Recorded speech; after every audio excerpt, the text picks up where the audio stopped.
Hey everybody, Rich Lovell with the Vacaville Baseball Barn, master instructor with the Epstein hitting system. And here recently I've had some of my high school players coming back in after their summer ball, playing in whatever league or travel situation that they were doing, and they're entering their high school season, doing really well over summer and beginning their season really well, and then coming in and saying, man, I'm really struggling. And my first question is explain or describe to me what you're doing. And typically it's, I'm starting to pop the ball up, What I've learned over a period of time, I need to ask a couple of questions. And one of the first questions I ask is anyone telling you things that you should be doing, and are you listening to them? And that's the problem that I run into with players is, yeah, so-and-so suggested I do this, so-and-so suggested I do that. If you're a hitter and you're struggling, everyone's going to struggle sometimes. What you've got to do is be able to persevere.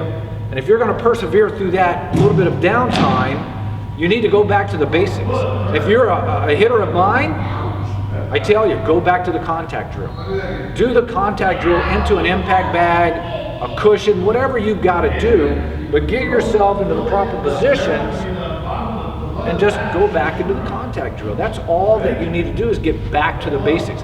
And I know this is said time and time again, and younger players through high school, even sometimes collegiate, they think there's going to be a magic pill or magic button that they can push it. Hey, just tell me there's one drill I need to do. I'll tell you what that drill is. Go back to the basics. And the basics for me is the contact drill.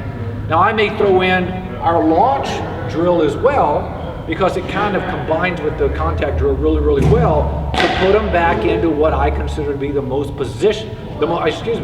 most important position to get into, and that is the universal launch position. Now, I say that's what I consider to be the most important position. That's after years of talking with Mike and Jake Epstein, and then looking at video on video and watching the big leaguers and seeing the position that they get into just before they initiate their swing, and that's this position here, which is the universal launch position, and this is what begins our technique or our swing into the baseball. If you have any other questions, check out the rest of our videos on our YouTube channel. Subscribe to us, send it to a friend, and then also keep an eye out. We're going to start up a YouTube channel real soon.